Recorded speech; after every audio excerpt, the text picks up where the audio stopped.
Number of MLA का मतलब होता है कि किस स्टेट असेंबली में कितने हो सकते हैं। तो सिंपल तरीके से रूल लिख लो, मैक्सिमम 500, मिनिमम 60। समझ गए?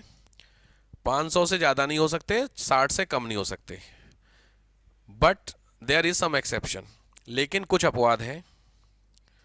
भाई सीधी बात है यार, अगर आपने बोले कि बंदे इतने, यार जहाँ पे आबादी ही नहीं है इतनी, तो वहाँ पे इतने लोग भी नहीं। तो इंडिया में एक्सेप्शन जो मैंने आपको बताया, वो एक्सेप्शन डाउन वाले की तरफ का एक्सेप्शन बता रहा हूँ मैं। एक्सेप्ट मतलब कुछ एक हैं जहाँ पे 60 से कम भी हैं। देयर इज सम एक्सेप्शन, कुछ अपवाद है। इन अपवादों में लिखो अरुणाचल, सिक्किम, गोवा। अरुणाचल, सिक्किम, गोवा डैश करके 30। अरुणाचल, सिक्किम और गोवा में 30 हैं। मिजोरम में ये 40 हैं। क्वेश्चन समझ में आ गया? तो क्या ये 60 से कम हुए? आंसर है हाँ, 60 से कम है। तो ये आपके क्या हो गए? एक्सेप्शन हो गया। अरुणाचल, सिक्किम, गोवा में 30 और मिजोरम के मामले में ये क्या हो गए? 40 हो गए। ठीक होगी बात? चलो, यहां तक कोई कंफ्यूजन किसी को नहीं। अब आते हैं पहला पॉइंट इसमें, स्टेट असेंबली के लिए क्वालिफिकेशन। तो नेक्स्ट हेडिंग डालिए क्वालिफिकेशन। एमएलए बनना, अगर आपको एमएलए का चुनाव लड़ना है तो उसके लिए आपके पास क्या एलिजिबिलिटी होनी चाहिए?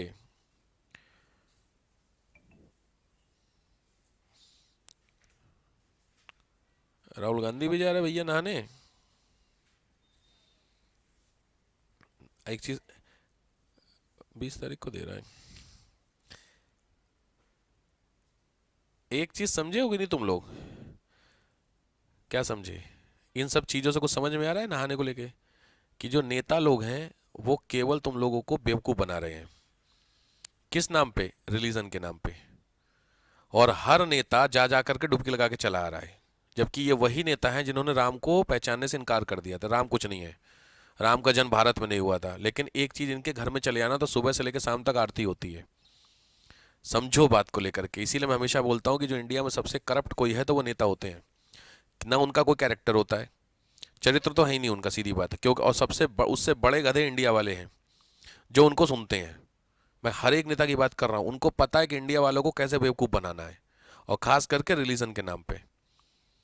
आप खुद सोचिए कि जिस बंदे ने मना कर दिया इस चीज़ को लेकर के, वो बंदा अखिलेश यादव थे, कितना बोलते थे खुद जबकि लगाए। क्योंकि भाई साहब ये जो कुंभ लगा 144 साल बाद लगा, ये बात सबको पता है। तो अगर आपको पता है 144 साल, दोबारा फिर 144 साल बाद लगेगा, कोई जिंदा नहीं रहेगा। तो 144 साल बाद नहीं, तो जो पुण्य है वो कमा लो। अंदर की बात तो यही है, बाकी आप मुंह से बोल रहे हो क्या कि ये सब बेकार बातें, फला ढिमका है, लेकिन नहा तो लिया भाई साहब। भाई सोचो, अगर राहुल गांधी भी जाके नहा रहा है, केजरीवाल भी नहाने की बात चल रही है, समझ सिस्टम तो पॉइंट समझ में आ रहा है? तो पॉइंट यहाँ पे सिंपल है कि ये सब ना तुमको बेवकूफ़ बनाए पड़े हैं, और तुम लोग बेवकूफ़ बने पड़े हो। किसके नाम पे? धर्म के नाम पे। ऐसा ऐसा कुछ नहीं होता भाई, ऐसा हिंदू मुस्लिम, हिंदू मुस्लिम, और जा जाएगा तुमको पता हो सकता है पता नहीं कितने मुस्लिम नहा के चले गए हो, क्या पता। बात को तो समझो, सिचुएशन को लेकर। भाई जी 50 करोड़ के ऊपर का कल डेटा आ गया कि 50 करोड़ से ऊपर का लोग नहा चुके। 50 करोड़, ऑब्वियस बात है। हम ये मान के चलें कि केवल हिंदू ही नहाए, ऐसा नहीं है सकते। बात समझ रहे हो? साउथ की हीरोइन आई थी, नहा करके गई थी, वो है बहुत फेमस है, उस केजीएफ में जो है, केजीएफ मूवी है, उसमें दूसरे पार्ट में जो हीरोइन है, पहले में शायद वही होगी, तो उसमें जो हीरोइन है वो क्रिश्चियन है, नहा के गई। अब आया कुछ कुछ समझ में? तो पॉइंट खाली बस देखना कि क्योंकि उनको पता, और ये चीज़ें ना इंडियन की ऑडियंस को या इंडिया की पब्लिक को ना समझना बहुत जरूरी है कि ये ना बेवकूफ़ बना पड़ रहा है, हम बेवकूफ़ बन रहे हैं। क्योंकि भाई सीधी बात है, आस्था की बात हो रही है, बट यहाँ पे आस्था की बात नहीं, यहाँ पे ना डर की भी बात हो रही है कि हो सकता है अमृत वाली बात हो ही रही हो। चलो नहा लो। शुरू से लेके 1 डेढ़ महीना तक नौटंकी सबने की, और आखिरी, क्योंकि हुक्म खत्म हो रहा है 26 को, उसके बाद अब 144 साल बाद ही आएगा। तो लॉजिक बात है, अगर माहौल है नहा ले भैया। तो सोचो यादव साहब नहाया है अपना, ये तो इसका क्या ना, उसका तो राहुल गांधी, ये बंदा खुद जा रहा, सोचो नहाने के लिए। हिंदू को जा रहा, उसका तो मैं समझ में नहीं आता, कोई दिक्कत नहीं है। बट बाकी सोचो, ये बंदे भी जा रहे थे जिन्होंने एक समय ऐसा बोला था कि राम मंदिर फालतू चीज़ है, क्यों बनवा रहा हूँ, उसके जगह हॉस्पिटल, याद है कि उसके हॉस्पिटल बनवा लेते, फालतू खर्चा, फला डिमका। अब बताओ, तो कुछ कुछ समझ में आ रहा है? तो ये बस इसलिए आपके लिए बहुत ईमानदारी वाली बात है कि आप इन बेवकूफ़ों के चक्कर में ना पड़ना। नहीं होता कि सही कह रहे, सही कोई नहीं सही कह रहा, जब जरूरत होती उस हिसाब से तुमसे कह रहे हैं और तुम सुन रहे हो उनकी। तो जरूरत उनकी उस समय थी, काम चल गया। अब चूंकि देखा जो कुंभ है ऑलमोस्ट सक्सेस हो चुका है। भाई 40 करोड़ का डेटा था कि इस साल 40 करोड़ आएंगे, राउंड 50 के ऊपर क्रॉस कर गया, तो सक्सेस हो चुका है। अर्निंग आप देख ही रहे हैं भाई, कितना इकॉनमी बूस्टअप हुई है चीज़ों को लेकर के। तो जब इतना कुछ हो गया तो आदमी को सच्चाई तो पता ही है ना, बोलने से थोड़ी तुम्हारी आंख बंद करने से अंधेरा हो जाएगा। बहुत फेमस है ना कहावत की, वो कहते हैं मुर्गे की तरह नहीं सर को उसमें मिट्टी में जो होता है वो धंसा लेता है, उसको लगता है अंधेरा हो गया, ऐसा तो होता नहीं है। सेम कहानी, तो उनको सच्चाई पता है कि कुंभ जो है भाई साहब अब लगेगा नहीं, इस ये वाला 144 साल बाद है, तो अगर पुण्य मिलता है तो ले लो। तो अंबानी अडानी से लेके देख रहे हो जितने भी खतरनाक लोग, तुमको लग रहा है उनको क्या जरूरत है, और जिसके पास 10-10 लाख करोड़ रुपया रखा हुआ है उसको क्या जरूरत है कुंभ में नहाने की। सोच के देखो, अडानी देख रहे हो आप, अडानी के बारे में कल मैं देख रहा था, तो उसका वहाँ भंडारा चल रहा है कुंभ में, इस्कॉन के साथ मिलके, हाँ वो चला है। 80,000 प्लस लोगों का रोज का खाना है। आप हिसाब लगा लीजिए, आपको अगर 500 लोगों का खाना खिलाना है तो करीब 20,000 रुपये लगते हैं। कुंभ में चल रहा है, बताइए, 12 अलग जगहों पे चल रहा है। तो 80,000 हर एक जगह का है कि टोटल 80,000 का है ये पता नहीं, डेटा कितने लोगों का, लगभग 12 जगहों पे भंडारा चल ही रहा है, और दिन भर चल है, और 26 तक चलेगा। अब हिसाब लगाओ कितना पैसा होगा भाई, पैसा है तभी तो खर्च हो रहा। कुछ कुछ समझ में आ रहा है तो सोच यार, इसलिए मैं हमेशा बोलता हूँ बॉस, ये जो है ना डाइटी, उसको ना कभी कम मत समझना। आजकल के यूथ को मैंने बहुत देखा शुरू लेकर के, भगवान नाम की कोई चीज़ नहीं होती, नहीं है ऐसा, बहुत गलत फहमी मत पालना। क्योंकि देखो तुम्हारे नहीं बोलने से कुछ होगा नहीं, लेकिन तुम अपनी आंख बंद कर लोगे और सच्चाई से पीछे जाओगे, बहुत बड़ी बेवकूफ़ी कर रहे हो यार। क्योंकि देखो सीधी बात है, जो लोग नहीं जा पाए उनके मन में कहीं ना कहीं तो पॉइंट रहेगा यार, मैं नहा नहीं पाया। अरे भाई अवॉइड ही करो यार, इसमें बहुत दिक्कत, क्योंकि इस समय मालूम उससे ज़्यादा भीड़ होगी अब, जितना पेंडिंग है सब जाएंगे। तो आज 18, 16, 17 होगी सीधी बात से लेकर के क्या नाम 26 तक, या 8-10 दिन है, बहुत खतरनाक चीज़ है भाई, तो मैं तो अवॉइड ही करूँ, अवॉइड करो, कोई मतलब नहीं है चीज़ों का। गंगा जल मिल जाए कहीं से कुंभ का तो उसको पानी उड़ाना, ठीक है, दैट्स, हाँ तो सबको ही घर में मिल गया गंगा जल, सबके पास पहुंच गया कुंभ वाला, बस ठीक है। खैर तो समझ में आया भाई। जब राहुल गांधी खबर सुना मैंने कहा बताओ यार, खान साहब भी अब जा रहे हैं नहाने के लिए। कुछ लोग खान बोलते हैं ना राहुल गांधी को, कि उस फिरोज खान का, भाई राहुल गांधी के पिता का क्या नाम था, फिरोज गांधी। फिरोज गांधी शादी के बाद हुए थे, राजीव गांधी, अच्छा उनका फिरोज गांधी। और राजीव गांधी किसके लड़के थे, राजीव गांधी किसका लड़का था, इंदिरा गांधी ना, इसमें कंफ्यूजन है तुम लोगों को। इंदिरा तो राहुल, जो राजीव गांधी उनके पिताजी क्या नाम था, इंदिरा गांधी के पति का जो नाम होगा, हाँ इंदिरा गांधी के पति का नाम था फिरोज खान। क्योंकि गांधी जो साहब, कभी आपने सुना है लड़कियों के सरनेम पे जेंट्स का नाम बदल जाए, ये गांधी परिवार इतना खतरनाक वाली फैमिली है भाई साहब, सीधी बात। अच्छा देख समझो, इंदिरा गांधी किसकी लड़की, समझो, समझो तो खेल, जवाहरलाल नेहरू की लड़की का नाम है गांधी, किस हिसाब से, अब मेरे को समझा सकते हो तो मुझे समझाओ। अभी ये सब चीजें मैं बोल दूं, माहौल बन जाए पता चले चीजों को लेकर के भाई साहब, लेकिन आप तो बवाल कर रहे हो, बट लॉजिक बात है, नेहरू की लड़की गांधी हुई कैसे, हो सकती है जब फिरोज गांधी हो शादी होकर के, लेकिन फिरोज का जो इतिहास है वो खान है। कुछ कुछ समझ में आ रहा है, ये पढ़ते खोल रहा हूँ इतिहास की मैं, ठीक रिकॉर्ड हो रहा है यार, समझ रहे बात को लेकर के दिक्कत है। और फिरोज खान से शादी हुई है तो इंदिरा भी खान हुई, तो इंदिरा गांधी कैसे हो गई, बात समझ। अगर भाई इंडिया के जो सोसाइटी इसी हिसाब से चल रही है ना चीज़ों को लेकर के, तो अगर यही चल रही है तो जो फिर माँ अगर उसको फॉलोअप करती है चीज़ों को लेकर के, तो बेटा भी फॉलोअप करेगा। ठीक है, आपने बोला नहीं सर इंटर रिलीजन मैरिज में हम चेंज नहीं करते हैं, भाई नहीं, आइडेंटिटी वुमेन वाली बात है कि हाँ बिल्कुल कोई दिक्कत, हम नहीं चेंज कर, कोई दिक्कत, तो फिर आप इंदिरा नेहरू रहती, तो इंदिरा गांधी कैसे हो गई। बात समझ में आ रही कि नहीं आ रही है, कंफ्यूजन जब समझ रहे हो, या तो आप चेंज करो या तो नहीं करो। चेंज करोगे तो हस्बैंड का नाम लगाते हैं लोग, सरनेम लगाते हैं, हस्बैंड का चेंज होता है आपके, देखो आईडी आईडी में, तो हस्बैंड के हिसाब से तो खान हो गया, और नहीं हुआ तो पापा के हिसाब से नेहरू हुआ, ये गांधी कैसे हो गया, सिस्टम समझ रहे हो, ये दिक्कत है।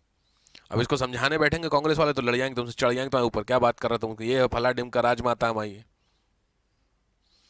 और फिर सोनिया गांधी के बारे में क्या ही कहें, वो तो अलग लेवल पे है, ठीक है समझ गया बात को लेकर के, खैर तो इस बात पे नहीं आऊंगा। तो पॉइंट यह है कि ये सभी लोग हैं, इसीलिए जब भी मुस्लिम कम्युनिटी की बात आती है तो ये लोगों के मुंह से चूनी निकलती है, कभी भी देख ली, क्योंकि सीधी बात है वोट बैंक सबसे तगड़ा है उनका, ये अच्छा खासा वोट बैंक है, तो वो नहीं करेंगे चीज़ों को लेकर के। बट समस्या क्या, अच्छा आप खाली इमेजिन करके देखिए कि आखिर इस देश में ऐसा हो क्यों रहा है कि बीजेपी लगातार जीत रही है। बीजेपी वाले अगर कमीने हैं, बीजेपी वाले अगर भगवान को बरगला रहे हैं, या बीजेपी भगवान के नाम पे वोट ले रहे हैं, तो लगातार जीत रहे हैं और ऐसी ऐसी जगहों पे अनएक्सपेक्टेड इलेक्शन जीत रहे हैं। बात समझ रहे चीज़ों को लेकर के, तो कहीं ना कहीं थोड़ा सा समझने वाली सिचुएशन है कि बॉस ऐसा हो क्यों रहा है।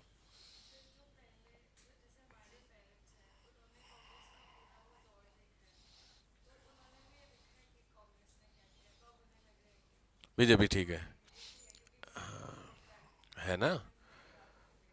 हाँ बस रिलीजन बेस्ड तो है ही चीज़ों को लेकर के। क्या खैर छोड़िए, सब क्वालिफिकेशन आई है, छोड़िए।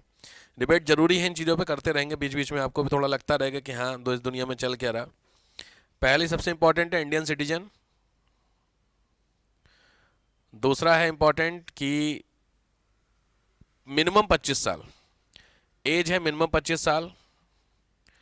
और उसके अलावा other qualification decided by the parliament, संसद द्वारा निर्धारित कुछ और योग्यताएं, संसद द्वारा निर्धारित कुछ और योग्यताएं।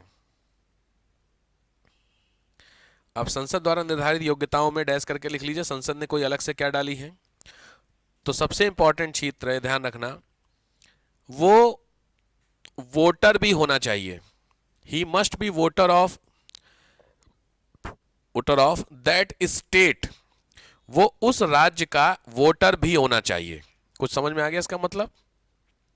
यहां पे क्लॉज है कि अगर आप गाजियाबाद से एमएलए का इलेक्शन लड़ रहे हैं तो आप गाजियाबाद के वोटर नहीं होने चाहिए, ध्यान रखना, उस स्टेट का वोटर होना चाहिए।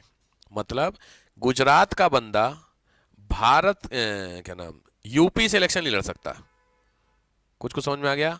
ठीक, ये बहुत जरूरी है, कंफ्यूजन न हो। और if the seat is reserve for category, अगर सीट को आरक्षित वर्ग के लिए रिजर्व किया गया है, then he must be that category, तो वो उस कैटेगरी का होना चाहिए। अगर वो SC ST के लिए सीट रिजर्व है तो SC ST होना चाहिए। ये कुछ क्वालिफिकेशन थी जो ऐड की गई हैं, समझ गए?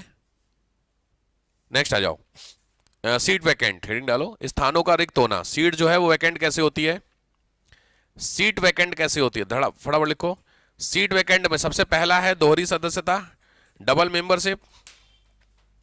दोहरी सदस्यता, डबल मेंबरशिप। डबल मेंबरशिप का मतलब है कि वो बंदा अगर दो जगह, जैसे मान लो एक बंदा विधायक भी चुन गया, एक बंदा MP भी चुन गया, तो कोई एक जगह पे उसको क्या करना पड़ेगा? रिजाइन करना पड़ेगा, रूल है। क्योंकि भाई PM CM दोनों थोड़ी हो सकते।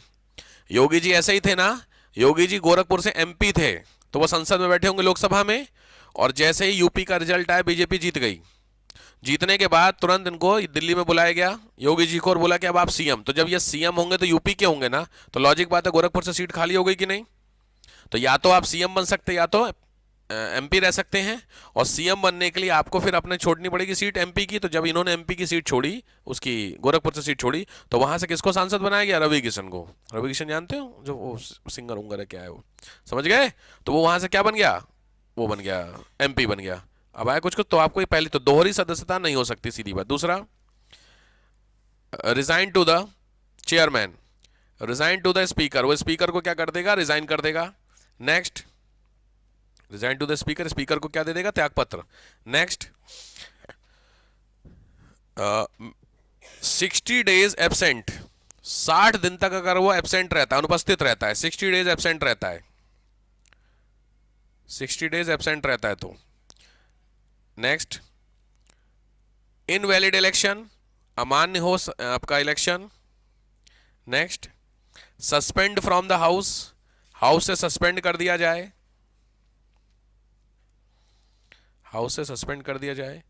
या अपॉइंटेड एज द प्रेसिडेंट और वाइस प्रेसिडेंट, राष्ट्रपति या उपराष्ट्रपति के लिए निर्वाचित हो जाए, slash appointed as the governor, वो राज्यपाल अपॉइंट हो जाए। समझ गए? राष्ट्रपति उपराष्ट्रपति के लिए या तो निर्वाचित हो जाए या राज्यपाल हो जाए, तो ये सारी चीजों के लिए वो क्या माना जाएगा? वो माना जाएगा, क्या बोलते हैं, इनवैलिड माना जाएगा। ठीक हो गई बात? चलिए 1 मिनट का मुझे बस टाइम दे दीजिए। ठीक, तो सबसे पहले विधानसभा के ऑफिसर में कौन हो गए? स्पीकर। दूसरे पे कौन हो गए? Deputy speaker. ये दोनों के बारे में डिटेलिंग डिस्कस हो चुकी है, ठीक है। चलो, तो पहला आपको मैंने असेंबली कौन सी बता दी? विधानसभा या स्टेट असेंबली। यहां तक समझ में आ गया सबको? अब आओ दूसरी assembly, second assembly. Second assembly मैंने पीछे आपको लिखवाई भी थी, उसका नाम था विधान परिषद, याद है? State council. तो स्टेट काउंसिल आपको मैंने पीछे बताता हूं। स्टेट काउंसिल के बारे में ध्यान रखो, जैसे केंद्र में लोकसभा और राज्यसभा होती है, वैसे स्टेट में विधानसभा और विधान परिषद होती है, ठीक है? बिल्कुल पैरेलली यही होती है। अब विधान परिषद जो होती है राज्यसभा के इलेक्शन की कुछ याद है आप लोगों को तरीका? लॉटरी सिस्टम हुआ था, 1/3 लोग रिटायर हो रहे थे। ठीक। तो जो विधान परिषद है उसके बारे में मैं आपको समझा देता हूं। सबसे पहला पॉइंट लिखो इसमें, 6 स्टेट, 6 राज्यों में विधान परिषद है। 6 state has the state legislative council. 6 राज्यों में विधान परिषद है। अभी 6 अपडेट, फिर मैं बताऊँ लास्ट में अपडेट कराऊंगा मैं आपको।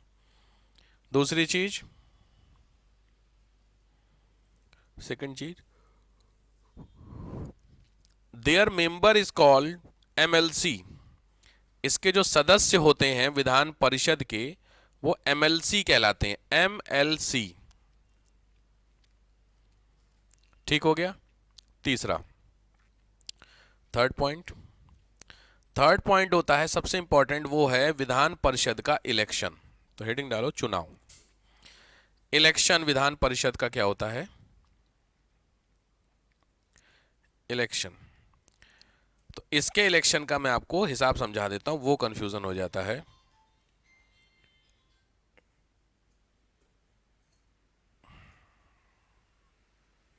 कितने परसेंट लोग किधर से होते हैं, ठीक है। लिखो विधान परिषद, तो हेडिंग इलेक्शन डालो हेडिंग। ठीक है, इसमें ध्यान से लिखना, 1/3 मेंबर, 1/3 सदस्य, 1/3 मेंबर डैश नगर पालिका, म्यूनिसिपल कॉरपोरेशन या म्यूनिसिपैलिटीज। 1/3 लोग कहां से चुने जाते हैं? म्यूनिसिपल कॉरपोरेशन या म्यूनिसिपैलिटीज चुने जाते हैं। ठीक हो गया। Next, 1/3 from state assembly. 1/3 सदस्य कहां से चुने जाते हैं? विधानसभा से चुने जाते हैं। केवल लिख लेना, कभी आज तक केवल पूछा है तो इतने लोग बस मैच करने के लिए था कितने कौन से, और कभी आज तक पूछा नहीं है। 1/12, 1/12, 1/12 चुने जाते हैं ग्रेजुएट स्टूडेंट से। आप सभी लोग ग्रेजुएट किए हुए हैं, ग्रेजुएशन, बट आप लोगों से किसी ने इलेक्शन में पार्टिसिपेट किया एमएलसी में? नहीं। तो इसीलिए कह रहा हूं कि आपको समझ में नहीं आएगी चीजें, चुस्ली कह रहा हूं, चुपचाप लिख लो। नेक्स्ट, 1/6, 1/6, ये होते हैं नॉमिनेट, ये होते हैं नॉमिनेट। ये नॉमिनेट कौन करता है? तो लिखो बाय गवर्नर। यहां पे मैंने आपको एक पॉइंट और उधर समझाया था कि जो गवर्नर होता है वो एक पॉइंट पे ज्यादा पावरफुल होता है प्रेसिडेंट से। कुछ याद आ रहा है? अपॉइंटमेंट ऑफ नॉमिनेशन में बताया था, वो यही नॉमिनेशन है। तो राष्ट्रपति के 4 फील्ड कौन कौन सी हैं?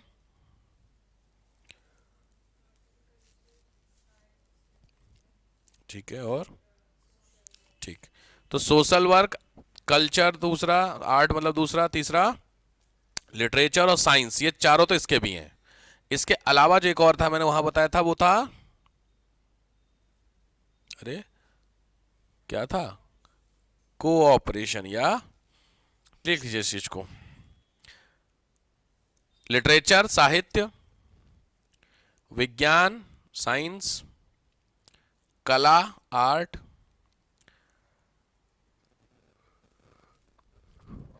सहकारिता आंदोलन कोऑपरेटिव मूवमेंट, और सोशल सर्विस।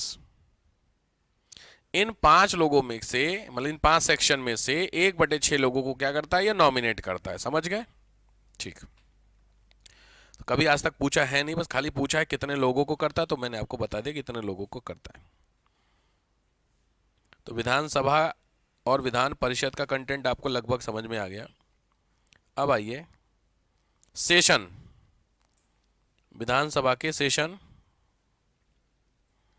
सत्र, स्टेट असेंबली, स्टेट असेंबली चल रहा है, स्टेट असेंबली के सेशन कहाँ पे होते हैं? तो स्टेट असेंबली के सेशन में ऑब्वियस, मैंने अभी आपको फोटो दिखा दी थी, हर एक जो कैपिटल होती है, हर कैपिटल में अलग अलग सेशन चलते हैं। ठीक, तो हर एक जनरली डिस्ट्रिक्ट में होती है, मतलब जो कैपिटल होती है वहाँ चलते हैं। लेकिन यहाँ पे कंडीशन है थोड़ा सा, महाराष्ट्र, क्योंकि महाराष्ट्र में चलती है नागपुर में,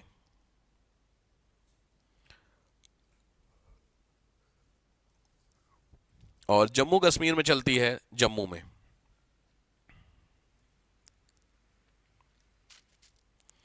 ठीक है।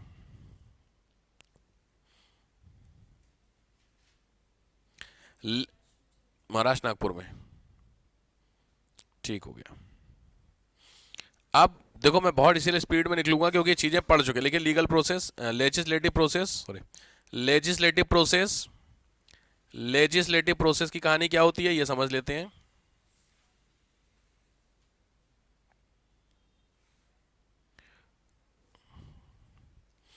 लेजिस्लेटिव प्रोसेस का मतलब होता है विधायी प्रक्रिया, जब सारा काम होता है वो कैसे होता है। तो ये मैं पूरा डिटेलिंग बता चुका हूं। लिखिए टाइप ऑफ बिल्स, बिलों के प्रकार, लिखो सेम, किसके सेम, कितने बिल थे, 4 बिल थे, कौन कौन से,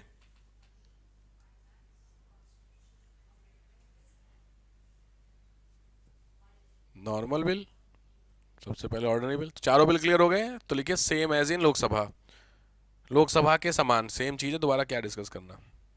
नेक्स्ट, प्रोसेस, प्रक्रिया, डैश सेम, कुछ याद आ रहा है तो प्रोसेस बताएं। नॉर्मल बिल की प्रोसेस याद है, पहले यहां से रखा जाएगा, फिर डिस्कशन होगा, कमेटी के पास जाएगा, कमेटी डिस्कस करेगी, फिर याद है सब कुछ, पूरा वीडियो अवेलेबल है चैनल पे, जाकर के देख लीजिएगा, सब अवेलेबल है वहां पे, देख लीजिएगा, मिल जाएगा आपको। तो प्रोसेस सेम हो गया, समझ में आ गया सबको। चलो, मेरी तबीयत कुछ गड़बड़ लग रही है यार थोड़ी सी, मौसम नहीं, ऊपर नीचे जो हो रहा है ना। नेक्स्ट आइए, एक चीज बस ध्यान रखना, तुरंत वहीं स्टार लिखो। टाइप ऑफ जो 4 बिल थे उसमें एक बिल था कॉन्स्टिट्यूशन अमेंडमेंट बिल था, वो बिल यहां नहीं रखा जाता है। लिख लो संविधान संशोधन विधेयक, संविधान संशोधन विधेयक, constitution amendment bill dash can not introduce इन ऐसे, विधानसभा में इंट्रोड्यूस नहीं होता है। सही बात है, वो तो कॉन्स्टिट्यूशन अमेंडमेंट है तो लोकसभा कर सकता ना, उसे नहीं होता। ठीक हो गया। Next step, sign of governor, राज्यपाल के साइन के लिए, राज्यपाल के साइन के लिए वो तीनों ऑप्शन याद है जो प्रेसिडेंट के साइन के लिए जाते थे। यहां पे देखिए ध्यान रखना, अगर आपसे कभी भी पूछे कि गवर्नर के पास जो पावर होती है वो एक्स्ट्रा, मैंने बताया था उधर भी अगर याद हो तो 2 मैटर में पावर एक्स्ट्रा होती है। पहले मैटर का तो आपको समझ में आ गया कौन सा, नॉमिनेशन वाला। दूसरे मैटर में जो एक्स्ट्रा पावर होती है उस पावर का नाम है इस वाले में जो आप लिख रहे हैं। राष्ट्रपति के पास क्या क्या ऑप्शन थे बिल को करने के, सबसे पहले कैप्ट बोलो, क्या कैप्ट पहले भी मत बोला करो, सबसे पहले नो बोलो। तो वीटो तो 3 ही है, पास वाला तो नोट, वो तो पास कर दे बात ही खत्म, वीटो 3 होती है। सबसे पहले नो, दूसरा रिटर्न, तीसरा कैप्ट करो। ठीक है, स्टेप बाय स्टेप।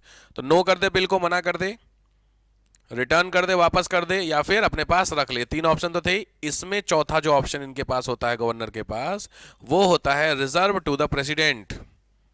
लिख लीजिए चीज, 4 ऑप्शन में अल्टरनेट या ऑप्शन फॉर द क्या नाम, गवर्नर के पास, गवर्नर के पास जो ऑप्शन होता है उसमें पहला लिखिए नो, मना कर दे, दूसरा होता है रिटर्न, वापस कर दे, तीसरा होता है केप्ट, रख ले। ये तो तीनों क्लियर हो गए, ठीक है। चौथा लिख लो रिजर्व फॉर द प्रेसिडेंट, ये बहुत इंपॉर्टेंट है, रिजर्व फॉर द प्रेसिडेंट, राष्ट्रपति के लिए आरक्षित, राष्ट्रपति के लिए आरक्षित मतलब रिजर्व करके रख दे। ठीक हो गई बात। यहां पे इंपॉर्टेंट क्या है, हाँ मंडे है ना, ठीक है ठीक है। राष्ट्रपति के लिए एक चीज ध्यान से, यहां बहुत टेक्निकल समझ लेना, अब इसको जरा प्रोसेस समझो। गवर्नर ने किसी बिल को प्रेसिडेंट के लिए रिजर्व रख दिया, यानी उसको लगता है कि इस पे साइन किसके होने चाहिए, प्रेसिडेंट के, सही बात है। लेकिन अगर रिजर्व रख दिया तो अब गया वो बिल किसके पास, प्रेसिडेंट के पास, प्रेसिडेंट को वो जमा नहीं बिल हो सकता। प्रेसिडेंट ने गवर्नर को बोला एक काम करो, ये रखो बिल वापस, और आपके पास जहां से आया है वहां से मंगाओ, मतलब इसको फिर भेजो वहां पे, क्योंकि गवर्नर बिल को बदल थोड़ी सकता है, वो तो हाँ ना कर सकता ना। ध्यान से, यूपी असेंबली में एक बिल पास होता है, योगी जी पास करते हैं कि सभी लोगों को सुबह उठना है 4:30 बजे। मैं वही एग्जाम्पल आपको देता हूँ, 4:30 बजे उठना है। ये बिल गवर्नर के पास गया, गवर्नर ने बोला कि 4:30 बजे मेरे को जम नहीं रहा है, मैं मना तो नहीं करूंगा, लेकिन मैं काम करता हूँ, चलो प्रेसिडेंट से पूछ लेता हूँ। तो वो बिल किसके पास, प्रेसिडेंट के पास पहुंच गया। प्रेसिडेंट ने क्या बोला है कि ना ना 4:30 बजे बहुत जल्दी हो जाएगा। गलत बात। एक काम करो, इसको वापस लेके जाओ और फिर किसको वापस करो, यूपी असेंबली में भेजो। तो जब ये बिल वापस गवर्नर के पास आएगा और गवर्नर फिर सीधी बात है यहां से किसको भेजेगा, असेंबली में। और असेंबली वालों ने बोला, बहुत ध्यान से समझना टेक्निकल, कि नहीं 4:30 बजे ठीक है, ठीक है, हम इसको चेंज नहीं करेंगे, ठीक है। अब उस असेंबली से बिल वापस किसके पास जाएगा, गवर्नर के पास, क्योंकि थ्रू वाया गवर्नर निकलना है ना सारा। तब किसके पास, गवर्नर के पास गया। अब यहां पे इंपॉर्टेंट चीज है कि अब गवर्नर उस बिल को क्या करे। क्वेश्चन समझ में आया, सिचुएशन। तो अब गवर्नर इस बिल को टच नहीं कर सकता है। इसका पीछे का लॉजिक सिंपल हुआ, सिंपल रूल। अगर कोई बिल प्रेसिडेंट के लिए रिजर्व हो गया तो अब उस पर साइन प्रेसिडेंट ही करेगा। रूल समझ गए। तो इसका मतलब है अब 4:30 बजे, अब तो समझो जरा, गवर्नर को डाउट ये सिचुएशन समझ गए कि इस सिचुएशन में गवर्नर क्या करेगा, वापस किसको भेजेगा, प्रेसिडेंट के पास, कि साहब अब आप देख लो वो लोग चेंज नहीं कर रहे हैं। तो अगर इस सिचुएशन में प्रेसिडेंट के पास गया तो प्रेसिडेंट के पास अभी भी वही तीनों ऑप्शन खुले हुए हैं जो उसके पास थे, मना कर दे, वापस कर दे या रख ले। अब इसकी दूसरी सिचुएशन को समझते हैं। प्रेसिडेंट ने बोला कि 4:30 बजे थोड़ा जल्दी है, थोड़ा सा लेट करो, ठीक। और जब ये बिल गवर्नर के पास आया और गवर्नर से ये बिल कहाँ गया, असेंबली। और असेंबली में जब ये बिल गया तो वहां पे उन्होंने इसको बोला कि चलो ठीक है 4:30 की जगह हम 6 बजे कर देते हैं। ध्यान से, तो चेंज हो गया। जब 6 बजे इन्होंने कर दिया तो वापस से ये बिल किसके पास आया, गवर्नर के पास। तो गवर्नर, मैंने अभी आपको रूल बताया कि गवर्नर भी तो चाह रहा था थोड़ा लेट हो जाए। तो 6 बजे हो गया तो गवर्नर का बढ़िया लॉसाइन कर देते हैं। तो आंसर हुआ नो, क्योंकि आपने कायदे में किससे पूछ लिया। तो जब प्रेसिडेंट से आपने जब आपने कोई चीज पापा से पूछने के लिए रखी है तो तुम अपने पापा से ही तो पूछोगे। समझ रहे हो, कोई इंपॉर्टेंट डिसीजन है जो तुमको पापा से पूछ के लेना है। जैसे कि सर मेरे को कहाँ एडमिशन लेना है कॉलेज में। तो आपके पापा, आपने बोला कि ला यार पापा आएंगे शाम को, मैं उनसे पूछूंगा कि कहाँ एडमिशन लेना, और जरूरी है, कैरियर की बात है। तभी तुम्हारे घर में चाचा आ गए जो कि पिताजी से छोटे हैं। तो तुमने पूछा नहीं, जबरदस्ती बात छेड़ी, ऐसे करके बात छिड़ गई। तो उन्होंने बोला एक काम करो, फला कॉलेज अच्छा है। तो बिना पिताजी से बात किए आप उस कॉलेज में एडमिशन कर लेंगे। रीजन समझ में आ रहा है, क्योंकि उनको, आपको पता है कि जो अथॉरिटी है वो पिताजी के हाथ में है। तो बिना पूछे मैं ऐसा कर नहीं सकता हूं। क्लियर होगी चीजें। तो सिंपल है, अगर कोई बिल प्रेसिडेंट के लिए रिजर्व होता है तो उस बिल पे साइन प्रेसिडेंट के ही होंगे, चाहे जो हो जाए। समझ में आया, ये बहुत इंपॉर्टेंट है, लिख लो।